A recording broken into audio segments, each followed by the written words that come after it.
going on, guys? My name is Austin. This is the Bodies in Business podcast. And today we're going to talk about fasting. And the reason for that is because over the past 10 years, fasting has become a huge topic in the wellness world. And honestly, I know a lot of people have tried different forms of fasting. And so I wanted to jump into what is the safest and easiest way to do a fast so that you can do it over the long term.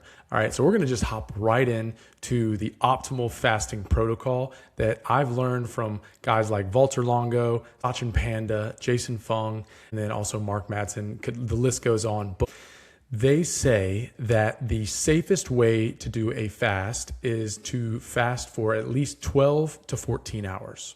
And that means no eating for 12 to 14 hours. You're letting your body digest the food that you ate for that day. Okay. And I know some people are like, well, I fast for, 16 hours, or I fast for 23 hours and I only eat one meal a day. Everyone's a little different in the fasting world, right? Everybody's schedules are a little different and everybody's way of life is a little different, and some things work for some people and some things don't work for others. But what they have found is the safest and most effective way to fast over the long term is to have at least a 12-hour fast or 12 to 14-hour fast. Okay. And the reason for that, the main reason, is because we have a biological process that goes on in our body when we're not eating called the migrating motor complex, which is also short, or you can say the MMC, which is short for migrating motor complex. And that is one of the biggest reasons why we want to fast for at least 12 to 14 hours, preferably as we're at nighttime and as we're sleeping and a little time in the morning, because it allows our bodies to digest all of the food that we eat throughout the day. I'm fumbling over my words a little bit, but so what would that look like? I just want to give you the protocol for what that would look like. And that would look like wake up at 7 a.m. That's what time I wake up usually. Don't have your first meal until 8 a.m. because research has shown that waiting at least an hour before you eat your first meal is actually really good from a insulin standpoint and from a blood glucose standpoint. So waiting an hour before you wake up. So you woke up at 7 a.m. You had your first meal at 8 a.m. and then jumping to bedtime, because all we care about is the window in which you're eating. Okay, so your eating window from 8 a.m. and we'll say 7 p.m. is the last bite of food you take. Now that's actually, you'd be fasting for 13 hours if you did an 8 a.m. first meal and then your last bite of food is at 7 p.m. That is a 13-hour fast. Okay. And the reason why I say, it's just kind of realistic for my schedule to stop eating at 7 is because I go to bed around 10 o'clock. And so you also want to give your body enough time to digest the food that you've eaten. So you want to give it about 2 or 3 hours before bedtime to digest. So if I have my last meal at 7 and I want to go to bed at 10, I've given my body around 3 hours to digest the last meal so that I feel very comfortable going to bed and I don't get some acid reflux or I feel full before I go to bed. All right. So that is the most simple protocol you could do for fasting, right? I know, like I said, there's a million different ways you can fast. You can do multi-day fast, 23-hour fast, you can do 16-hour fast, you can do all those.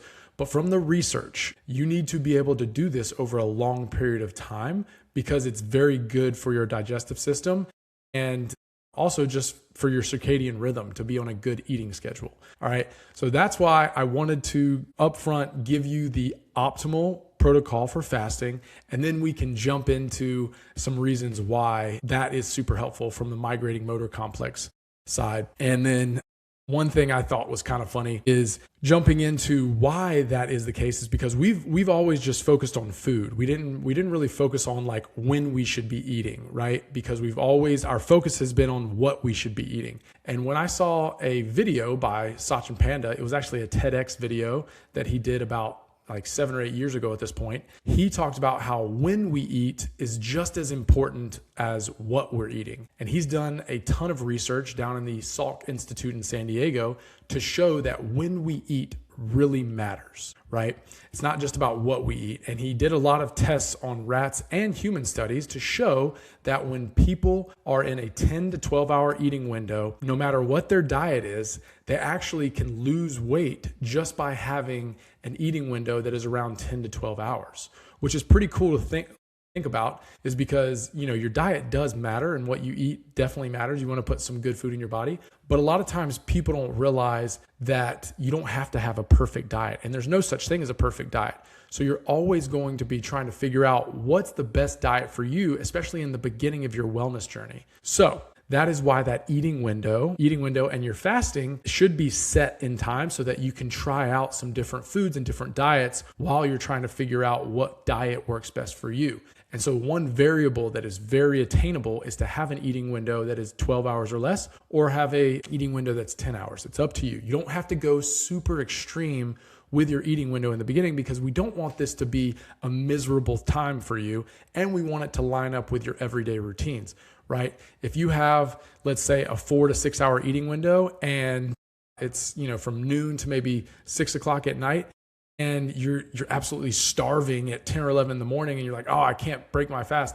It just puts you under some constraints that make your life that much harder to live, right? We want to make these things sustainable so we can do them over 5, 10, 15, 20 years, and it feels normal, right? So I wanted to get into kind of funny. I think it's funny. I always talk about, it would be funny to do a stand-up joke about how in the 1960s, it was all about fat was the devil. We villainized fat. And then in the 2000s, we said sugar was the issue, and we blamed sugar. From 2015 to now, we have said that processed foods are the devil and we should stop eating them. And then now we're like, you know what? Screw it. We're just not going to eat anything. We're just going to fast. We're just going to stop eating because all food is terrible. And it's not the case. But I just thought it was funny because we've resorted to saying, you know what? Just don't eat anything and you'll lose weight and you'll be healthier. But you have to eat. It's part of life. So you got to figure it out. Anyways, so what is the migrating motor complex, right? That's what I want to jump into that really quick and kind of break that down for you guys, because I think that's important to understand what this thing is so you can get a great understanding of why having an eating window that is 10 to 12 hours is good, and having a fasting time frame of 12 to 14 hours is really good for our digestive system. So the migrating motor complex is essentially your digestive system's internal cleaning system. It's a repeating wave of electrical and muscular activity that moves through your stomach and small intestine when you are not eating. When you are not eating, the migrating motor complex is active. When you are eating, it's not active. And this is another reason why you should probably eat either, I like to eat 3 big meals a day and not snack throughout the day. Some people like to eat 1 meal, 2 meals. It's up to you.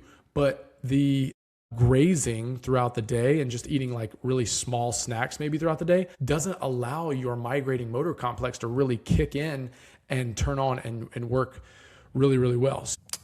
When does the migrating motor complex activate? Well, the migrating motor complex only turns on when the digestion is finished. Insulin levels are low and no calories are entering the gut. So this typically starts 90 to 120 minutes after eating. Repeats every 90 to 120 minutes, and it stops immediately whenever you eat again. So you have to understand that it doesn't start right away. Your body processes the food that you're eating, and then about 90 to 120 minutes after you're done eating, then the migrating motor complex kicks in. And this is one of the biggest reasons why having such a fasting window from when you go to bed to when you wake up is really good, because it actually runs multiple times. The migrating motor complex runs multiple times throughout the night and clears out undigested food, bacteria, mucus, cellular debris, all these things from the stomach to the intestines to the colon. And so that's why it's super important that we don't eat super late at night, and then don't eat super early in the morning. So we give our body enough time to really clear out that undigested food, bacteria, mucus, and cellular debris, right? And how many times does the migrating motor complex cycle through? Well, it says that you typically need about 3 to 4 cycles of uninterrupted migrating motor complex for it to be a meaningful digestive reset. Okay.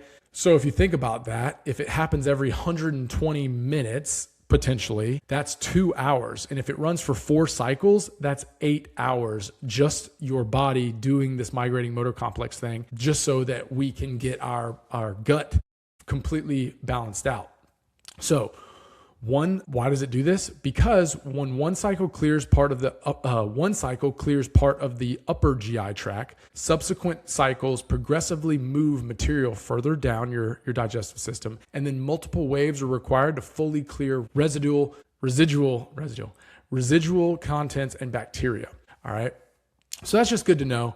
I think just knowing that, all you need to know is, hey, my migrating motor complex just needs time to really clear out all of the food that I've eaten throughout the day and balance my gut, balance my stomach and everything. And that's good, right? The main reason, the big culprit why we don't allow this is because there's 24-hour food available to us, right? And there's restaurants / fast food restaurants that offer food at 1, 2, 3, 4 in the morning, and we have access to food constantly, right? And we stay up a very long time at night watching TV shows, so we get hungry. And that's one of the biggest issues with how we don't allow our migrating motor complex to do its job, is because we'll be watching a TV show late at night, maybe around 9 or 10, and then we'll have a snack, and then we only give ourselves, and then the next day you wake up at like 7, 8 o'clock and you have food right away.